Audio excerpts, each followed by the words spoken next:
और बात करेंगे खबरों की। झारखंड के पूर्व मुख्यमंत्री हेमंत सोरेन की पत्नी कल्पना सोरेन ने अपने जन्मदिन के मौके पर अपने राजनीतिक और सामाजिक जीवन को लेकर बड़ा ऐलान कर दिया है। उन्होंने पूर्व मुख्यमंत्री हेमंत सोरेन के सोशल मीडिया अकाउंट एक्स पर पोस्ट करते हुए लिखा कि आज गिरिडीह में होने वाले झारखंड मुक्ति मोर्चा के स्थापना दिवस के मौके पर वह शामिल होंगी और अपने राजनीतिक और सामाजिक जीवन की शुरुआत करेंगी। हेमंत सोरेन के जेल जाने के बाद पहली बार कल्पना सोरेन किसी सार्वजनिक मंच पर आज नजर आएंगी।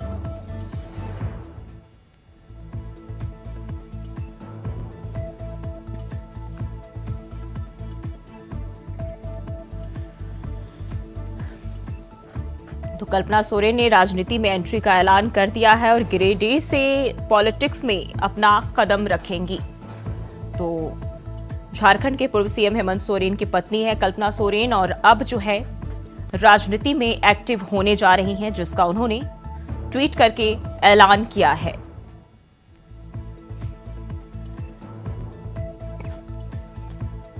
तो जेएमएम स्थापना दिवस के कार्यक्रम में शामिल होंगी और इस दौरान भी जो है वह मंच पर सार्वजनिक रूप से नजर आएंगी।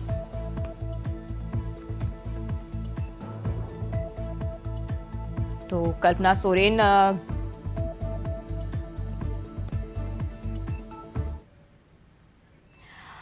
सोरेन ने जो है राजनीति में एंट्री का ऐलान कर दिया है और बताया जा रहा है कि गिरिडीह से राजनीति में कदम रखेंगी। तो जेएमएम स्थापना दिवस के कार्यक्रम में शामिल होंगी और उन्होंने ट्वीट करके अपने पॉलिटिक्स में कदम रखने का ऐलान कर दिया है।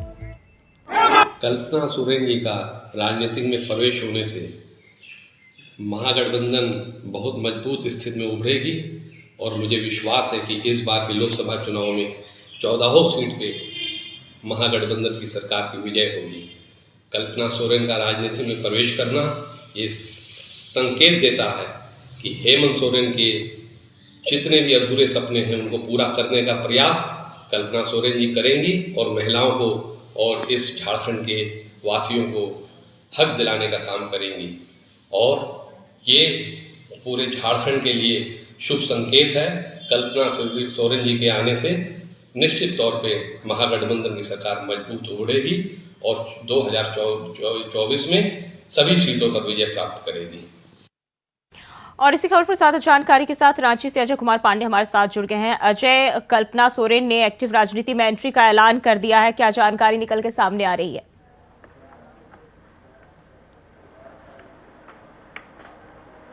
अजय, आवाज मिल पा रही है आपको?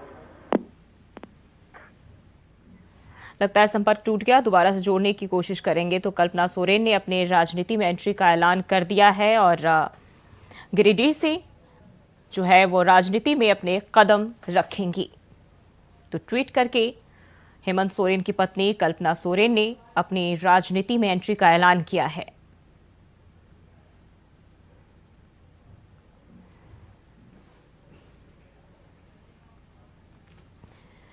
तो झारखंड मुक्ति मोर्चा के स्थापना दिवस पर वह शामिल होंगी और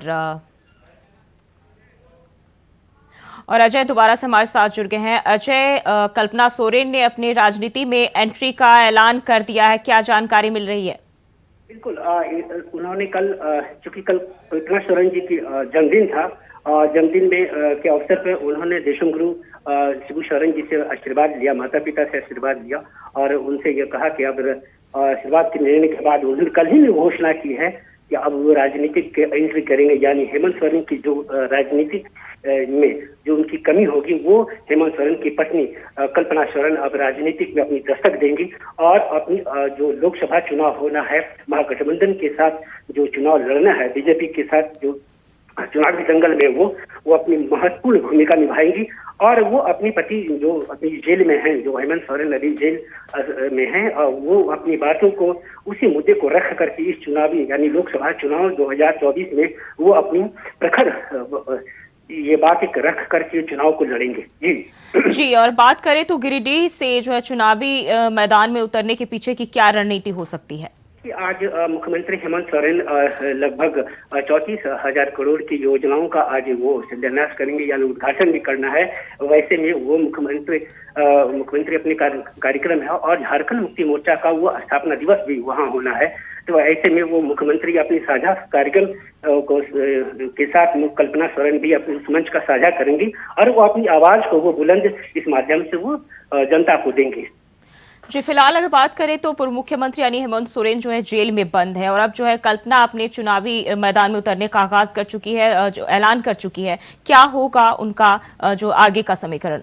देखिए कल्पना सोरेन जी का जो अपना निर्णय है, ये उनका ये कहना है पार्टी की ओर से, उनके कार्यकर्ताओं की ओर से ये चीजें जब बैठक हुई थी, यह बात आई थी कि उनकी जगह पर हेमंत सोरेन की जगह पर वो कल्पना सोरेन जगह लेने की बात उसमें भी चर्चा हुई थी और वो हेमंत सोरेन की जो चुनावी मैदान में उनकी जो कमी होगा वो कल्पना सोरेन वो उस कमी को वो पूरा करेंगी। जी, उन्होंने साफ तौर पर कहा है कि जब तक हेमंत सोरेन हमारे बीच नहीं है तब तक मैं ही जो है जनता की सेवा करूंगी और बीच में रहकर जो है तमाम चीजें जो है उन तक पहुंचाती रहूंगी। जी बिल्कुल, ये बात उन्होंने पहले भी जब हेमंत सोरेन ने जेल गया था और उसके दूसरे दिन ही वो ट्विटर हैंडल पर अपने लिखा कि हेमंत सोरेन के जो ट्विटर हैंडल होगा और उनकी जो आवाज होगी, हेमंत सोरेन की जो आवाज होगी मैं उसको देखूंगी और मैं उनके हेमंत सोरेन की आवाज जन जन तक लोगों तक पहुंचाऊंगी। तो यही कारण रहा है कि राजनीतिक एंट्री उनकी हो रही है। पहली बार वो झारखंड में वो अपनी साझा मंच को करेंगे, राजनीतिक मंच को साझा करेंगी और निश्चित रूप से वो विपक्ष के लिए वो भारी पड़ सकती है।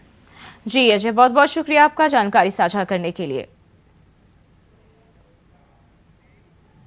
और सीधे चलते हैं हरिद्वार, जहां से पुष्कर सिंह धामी लाइव है। क्या कुछ करे, चलिए आपको सुनाते हैं।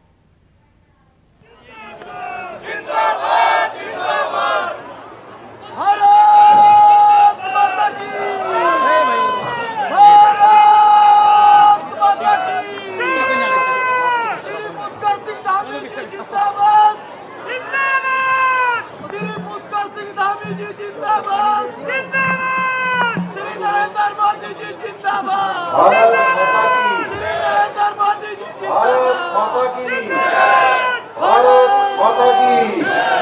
नरेंद्र मोदी जिंदाबाद, नरेंद्र मोदी जिंदाबाद। चिंता न करो,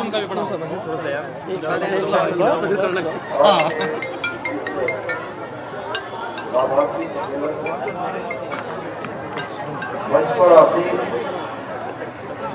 भारतीय जनता पार्टी के हमारे यशस्वी प्रदेश अध्यक्ष अभी जिनको उत्तराखंड राज्य की तरफ से राज्यसभा का सदस्य मनोनीत किया गया है, आदरणीय महेंद्र भट्ट जी, हरिद्वार क्षेत्र के लोकप्रिय सांसद, भारत सरकार के पूर्व मंत्री, उत्तराखंड सरकार के पूर्व मुख्यमंत्री आदरणीय डॉक्टर रमेश पोखरियाल निशंक जी, हमारे बहुत वरिष्ठ नेता और अनेक पदों पर जिन्होंने अपनी सेवाएं दी हैं, हरिद्वार के लोकप्रिय विधायक आदरणीय मदन कौशिक जी, रानीपुर क्षेत्र के लोकप्रिय विधायक भाई आदेश चौहान जी, भारतीय जनता पार्टी के जिला अध्यक्ष संदीप गोयल जी, मंच पर आसीन लोकसभा के प्रभारी श्री कुलदीप जी, लोकसभा संयोजक डॉक्टर जयपाल सिंह जी। तो अभी आप सीएम धामी को लाइव सुन रहे थे और बात करेंगे खबरों की। चंडीगढ़ से बड़ी खबर सामने आ रही है। डिप्टी मेयर चुनाव का आया रिजल्ट। बीजेपी उम्मीदवार राजेंद्र शर्मा 19 वोटों से जीते। बीजेपी को मिले 19 वोट, कांग्रेस आप गठबंधन को मिले 17 वोट। तो डिप्टी मेयर चुनाव का रिजल्ट आ गया है, जिसमें कांग्रेस और आप के गठबंधन को जो है हार मिली है और वहीं बीजेपी उम्मीदवार राजेंद्र शर्मा 19 वोटों से जीत हासिल की है उन्होंने। तो बीजेपी को भी एक बार फिर से यहां जीत मिली है और 19 वोटों से बीजेपी के उम्मीदवार राजेंद्र शर्मा ने जीत हासिल की है।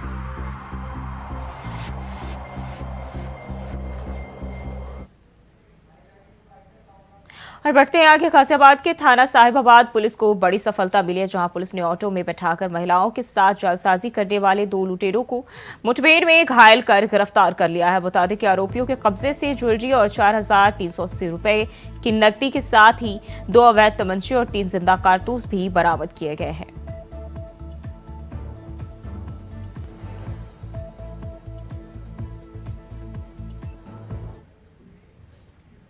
और बढ़ते आगे, गोड्डा के छपिया थाना क्षेत्र के सिसहनी गांव से एक दिल दहलाने वाली खबर सामने आई है, जहां रविवार को सिटी यादव इंटर कॉलेज के प्रिंसिपल की हत्या कर दी गई। बता दें कि बीती रात 2 लोगों ने गोली कांड को अंजाम दिया। बताया जा रहा है कि घटना से थोड़ी देर पहले ही प्रिंसिपल शादी से लौटा था और स्कूल के बरामदे में सो रहा था, तभी अज्ञात युवकों ने आकर प्रिंसिपल पर गोली चला दी। वहीं घटना की सूचना मिलते ही प्रिंसिपल को बस्ती में इलाज के लिए ले जाया गया, जहां उनकी मौत हो गई। फिलहाल परिजनों की तहरीर पर पुलिस ने 2 लोगों के खिलाफ FIR दर्ज कर एक नामजद अभियुक्त को गिरफ्तार कर लिया है और पुलिस ने आगे की कार्रवाई शुरू कर दूसरे आरोपी की तलाश जारी कर दी है।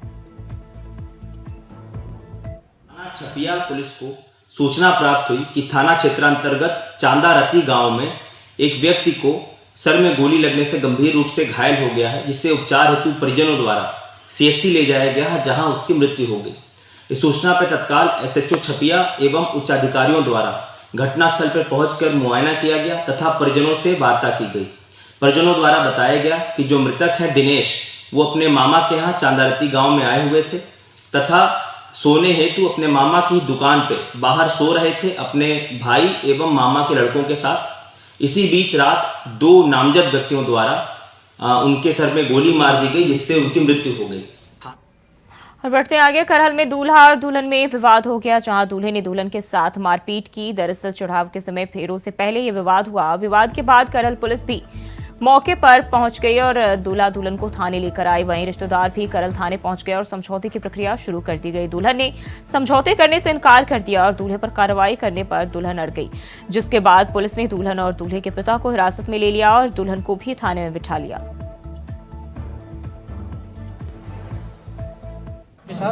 ये मामला ये था कि अरे दादा यार यही तुम कह इस रहे लड़के हो ने यार, ये गलत बात है। इस लड़के का जो कुछ थी किसी बात का नहीं, किसी बात लव मैरिज की बातचीत चल रही थी और शादी हुई, तो हमारे इसमें कोई वो नहीं था। शादी की केवल लेन देन था, हमारा मैरिज होम का खाने पीने का, तो वो आधा आधा था। वो आधा आधा जब मांगने लगे तो ये सब के सब रोने लगे। ये मेरी पहले से लव मैरिज थी 7 साल पहले से। ये पैसे के उसमें मामला था, सब सर आधा आधा था। जब इनसे पैसे मांगे तो ये रोने लगे, सबके सब रोने लगे नीचे। मैंने वो और इन्होंने सर उल्टा रिपोर्ट कर दिया कि सर ये उल्टा 12 लाख रुपए का जुर्माना मांग रहे हैं। और बढ़ते आगे, लखनऊ में यूपी STF को बड़ी सफलता मिली, जहां STF ने घुमंतु गैंग के सरगना को अरेस्ट कर लिया है। बता दें कि आरोपी हत्या, लूट, डकैती के रेप के मामलों में फरार चल रहा था, जिसको STF ने प्रयागराज से गिरफ्तार किया है।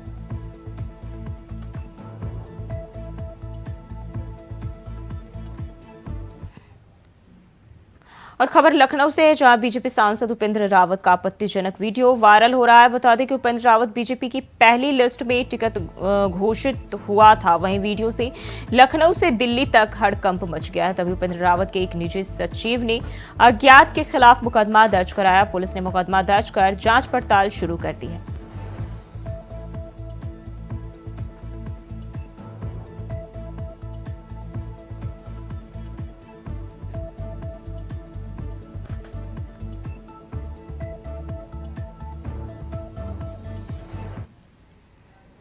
और कानपुर में KP समूह द्वारा अखिल भारतीय चौरसिया समाज द्वारा 23वें परिवार मिलन समारोह का आयोजन किया गया। इस मौके पर 32 जोड़ों का सामूहिक विवाह भी संपन्न हुआ। सभी जोड़ों ने एक दूसरे को वरमाला पहनाकर पूरे हिंदू रीति रिवाज के साथ अग्नि के 7 फेरे लिए। आपको बताते चले कि कानपुर में KP समूह द्वारा चौरसिया समाज का परिवार मिलन समारोह आयोजित किया गया, जिसमें 23वें वार्षिक समारोह में 32 जोड़ों का सामूहिक विवाह करवाया गया। वहीं पिछले 23 सालों में अब तक 1132 जोड़ों का विवाह संपन्न करवाया जा चुका है और चौरसिया समाज के सभी लोग इस कार्यक्रम में बढ़ चढ़कर हिस्सा लेते हैं। आपको बताते चले कि घोड़ी पर बैठकर सभी दूल्हे जनवासे से कार्यक्रम स्थल पर आए, जहां पर उनका और उनके परिवार का द्वारचार के दौरान स्वागत किया गया। इसके बाद स्टेज पर वर वधू ने एक दूसरे को वरमाला पहनाई। फिर मंत्रोच्चारण के दौरान सभी जोड़ों ने अग्नि के 7 फेरे भी लिए, जिसके बाद बेटियों को विदा किया गया। वहीं चौरसिया समाज के राष्ट्रीय प्रवक्ता द्वारिका चौरसिया ने बताया कि इस आयोजन का उद्देश्य समाज के लोग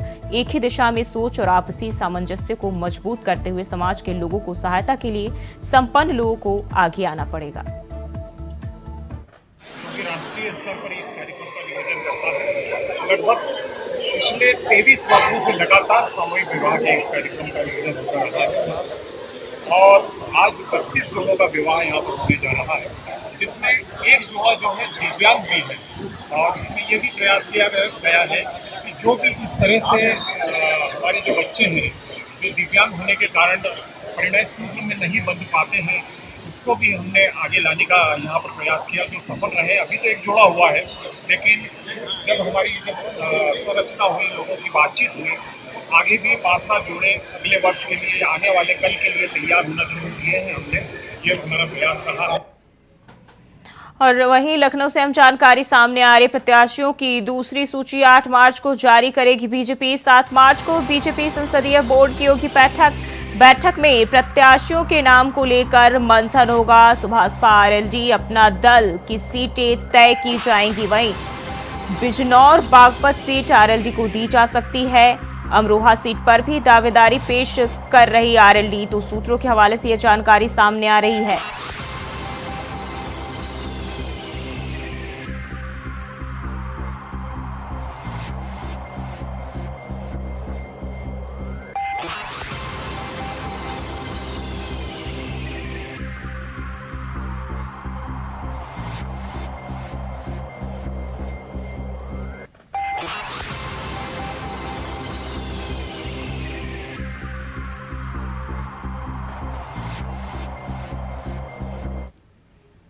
और फिलहाल के लिए बुलेटिन बस इतना ही। खबरों के लिए बने रहिए इंडिया वॉइस के साथ।